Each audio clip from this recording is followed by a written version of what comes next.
ఎవరైతే పాడుకున్నారో వాళ్ళు పెట్టినటువంటి వాళ్లకు ప్రభుత్వం ఇచ్చిన ఆఫర్ ఇది. ఈ ఆఫర్ ప్రకారం వాళ్ళు వస్తున్నారు. కాబట్టి 100 ఏళ్ల పాటు ఈ కాలేజీలు, ఈ ఆసుపత్రులు, ఈ పద్ధతులు అన్నీ పూర్తిగా ప్రైవేట్ పద్ధతిలో ఉంటాయి.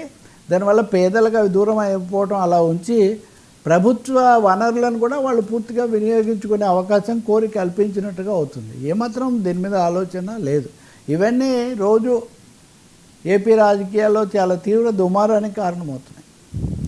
ఇప్పుడు 10,000 మెడికల్ సీట్లు పెంచుతూ కేంద్ర ప్రభుత్వం నిన్న నిర్ణయం తీసుకుంది.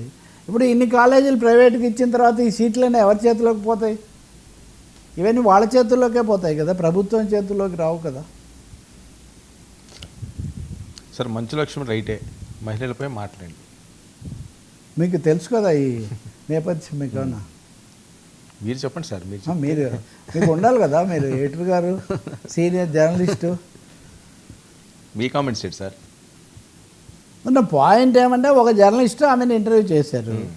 చేస్తున్నప్పుడు ఆయన మధ్యలో మీ వయస్సు ఏంటి, మీరు ఈ డ్రెస్సులు ఇవన్నీ ఇలా వేసుకోవటం ఏంటి అన్నట్టుగా అడగటం కొంచెం సంకోచంగా అడిగినట్టున్నా, అడగటం అయితే చాలా సూటిగానే ఆయన అడిగారు.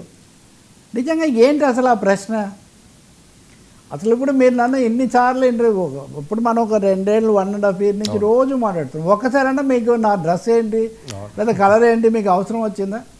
అంటే ఎదురుగా ఉన్న ఆమె మహిళ కాబట్టి ఆమె వయస్సు కూడా అంటే ఇది చాలా ఖచ్చితంగా ఇది అభ్యంతరకరమైన విషయం. మంచు లక్ష్మి అప్పుడే how dare you to ask like that. ఆ తర్వాత మర్యాదపూర్వకంగా ఇంటర్వ్యూ ముగించినప్పటికీ కూడా నేను ఆ మిత్రుడి పేరు ఏం చెప్పట్లేదు, నా పాయింట్ అది కాదు. ఇక్కడ ముఖ్యంగా మహిళలు అంటే వాళ్ళని ఏదైనా అడగచ్చు, ఏమైనా చేయొచ్చు అన్నట్టుగా చులకనగా ఉండే ఒక ధోరణి అయితే పోవాల్సిన అవసరం ఉంది. అది తమన్నా భాటియా కావచ్చు, అది నయనతార పెళ్లి వ్యవహారం కావచ్చు, అది లేకపోతే ఒక మీనా అనే ఆమె తన భర్తను కోల్పోతే తర్వాత ఆమె ఎలా వ్యవహరిస్తారన్నది వాళ్ళ వ్యక్తిగత జీవితాల్లోకి వెళ్ళిపోయి వీళ్ళందరూ ఇష్టానుసారం ఎలా మాట్లాడతారు. ఇప్పుడు ఆమె బట్టలు వేసుకున్నారు. ఇంతవరకు అసలు ఏ ఇంటర్వ్యూలైనా మీరు కూడా సఫిషియెంట్లీ సీనియర్ కదా, మహిళలైనా పురుషులైనా నాకు బాగా తెలుసు. ఇప్పుడు కాదు, 1974లోనే ఎన్టీఆర్ గారు ఎదురులేని మనిషి సినిమాలో చేస్తూ అందులో పాట కూడా ఏడు పెరుగుతుంటే ఈడు తరుగుతుంది అని, ఏడు పెరుగుతుంటే ఈడు తరుగుతుందని నేను వాణిశ్రీ కూతురుతో కూడా నటిస్తానని ఆయన చెప్తే, అది ఇప్పుడు ఆ మనవరాలతో వేసిన శ్రీదేవితో కూడా ఇద్దరు పెద్ద హీరోలు వేశారు కదా. అంటే పురుషులకు ఒక నీతి, వీళ్ళకి ఒక నీతి. వీళ్ళేమో ఎప్పుడు ఇలాగే ఉన్నారు, అస్సలు వీళ్ళు దసరా బుళ్ళోళ్ళలాగా ఉంటారు, వీళ్ళేం తగ్గరు అని ఒకవైపు వాళ్ళకేమో కీర్తనలు. వీళ్ళకి అసలు మొదలు పెట్టడమే వేరే వాళ్ళు ఎవరో అన్నారు, ఫ్యాన్స్ అన్నారు, ట్రోలర్స్ అన్నారు అంటే వేరే విషయం. ఇక్కడ బాగా అనుభవం ఉండి అనేక సందర్భాల్లో వివాదాలు అప్పుడప్పుడు ఉండవని కాదు, కానీ బహుశా ఇంత డైరెక్ట్గా ఆన్ ది స్పాట్ ఒక నటీమణి, ఆమెకు కూడా బ్యాక్గ్రౌండ్ ఉంది. ఓకే, మీకు తెలుసు మోహన్ బాబు మీద కూడా నేను విమర్శలు మంచు మనోజ్ ఆ విషయం వచ్చినప్పుడు ఎలా చేశాను జర్నలిస్టుల మీద చేసినప్పుడు అని, అప్పుడు I was totally with journalist. కానీ ఇప్పటికి వచ్చేసరికి ఈ విధంగా అడిగే పద్ధతి అంటే గీత లక్ష్మణ రేఖ కూడా కాదు, ఇది మామూలు రేఖ, ఇది చాలా మామూలు రేఖ, కనీసంగా పాటించాల్సిన ఒక పద్ధతి.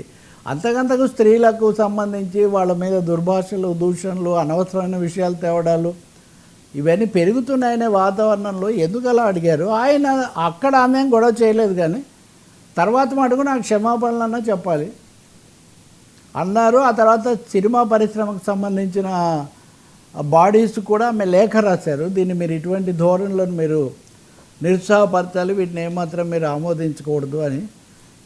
మూడవది ఒక బహిరంగంగానే ఒక ప్రకటన చేశారు. ఆయన ఎందుకు అడిగినా సరే నేను మహిళల గౌరవం కోణం నుంచి దీని మీద ఫిర్యాదు చేయదలుచుకున్నాను అని. బహుశా ఇది గుణపాఠం కూడా కావాలి. చాలాసార్లు కొంతమందిని ప్రత్యేకించి కొన్ని పేర్లు వాళ్ళు చేసేవి, వాళ్ళు ఎవరనేది కూడా నాకేమంత అవసరం లేదు, నాకు అంత స్నేహము లేదు, వైరము లేదు, కానీ ఏదైనా అడగవచ్చు అనే ఈ ధోరణి, పర్మిసివ్నెస్, లేకపోతే ఒక విధమైన ఓయరిజం అంటారు, అంటే తొంగి చూసే లక్షణం, వీటి నుంచి బయటికి రావాల్సిన అవసరం మటుకు చాలా ఉంది. ఆ విధంగా చూస్తే మంచు లక్ష్మి ఈ అంశాన్ని లేవనెత్తడానికి చాలా ఓకే, మంచు కుటుంబానికి ఇంకో కుటుంబానికి వివాదాలు, ట్రోల్స్ స్పెషల్గా ఉంటాయి, అది వేరే సమస్య. ఎవరినైనా కానీ విషయాన్ని బట్టి విమర్శ చేయాలి తప్ప అవహేళన చేయటము, లేదా మహిళ కాబట్టి చులకన చేయటము, అది ఇది చాలా పొరపాటు. తెలుగు మీడియాలో గతంలో ఇటువంటిది లేదు. ఇప్పుడు ఎందుకో నెమ్మదిగా పెరుగుతోంది. పెద్దలు, అనుభవములు ఇట్లాంటి ధోరణులను నిరుత్సాహపరచాలి. లేకపోతే మటుకు మహిళలు ఊరుకుండబోరు అంతవరకు. ఇప్పుడు మనం చర్చించాం కదా, లోకా 2 అనే ఆ సినిమాలో 200 కోట్ల మహిళల చిత్రాలు కూడా విడుదల చేస్తున్నాయి. తెలుగు సినిమాలో ఇప్పటికి ఎంతమంది హీరోలు మారారో తెలియదు, కానీ ఒక అనుష్క, లేకపోతే ఒక త్రిష, లేదా ఒక 5-6 మంది హీరోయిన్లు వాళ్ళ స్థాయిలో అలాగే కొనసాగుతున్నారు. వాళ్ళకేం తక్కువ లేదు. వాళ్ళే బాహుబలి సినిమాలో మనం ప్రభాస్ గురించి ఎంత చెప్పుకుంటామో, రమ్యకృష్ణ శివగామి పాత్ర గురించి కూడా అంత చెప్పుకుంటాం.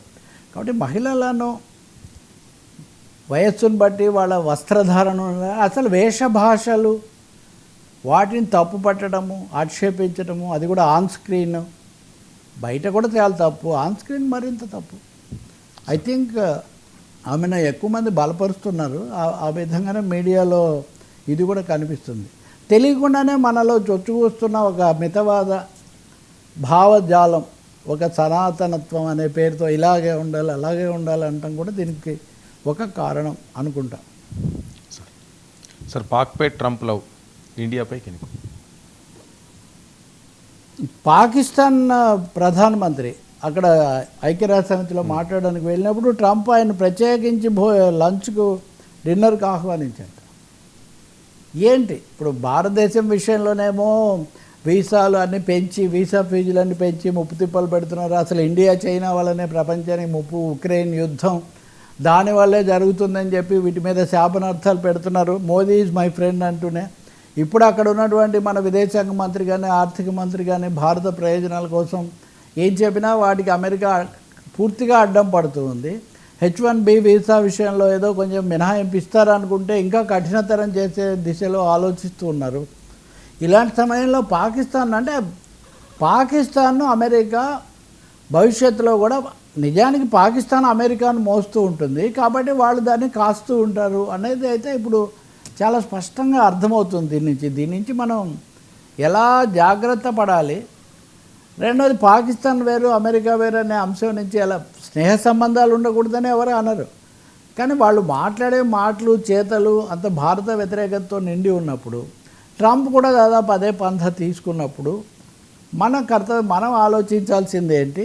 అలాగే నిన్న కూడా మనం మాట్లాడినట్టుగా H1B వీసా ఆ ఫీ విపరీతంగా పెంచటము, దానికి అనేక కండిషన్స్ విధించటము, వీటన్నిటి ద్వారా భారతదేశాన్ని ఇరకాటంలో పెట్టే పనులు చాలా తీవ్రంగా సాగుతున్నప్పుడు, అంటే ఈ రెండు ఒకేసారి జరుగుతున్నాయి. భారత్ పట్ల వ్యతిరేక చర్యలు, పాకిస్తాన్ పట్ల ఓ ప్రత్యేకమైన ప్రేమ, ప్రోత్సాహం, ప్రోద్బలం ఇంకా చెప్పాలంటే ప్రదర్శించడం, ఇది చాలా అంతర్జాతీయ విషయాల్లో ఒక తీవ్రమైన పరిణామంగా మనం చూడాల్సి ఉంటుంది. థ్యాంక్ యూ సో మచ్ రావు గారు. ఇది ఈనాటి frankly with Terapalli. Stay tuned to 19 news.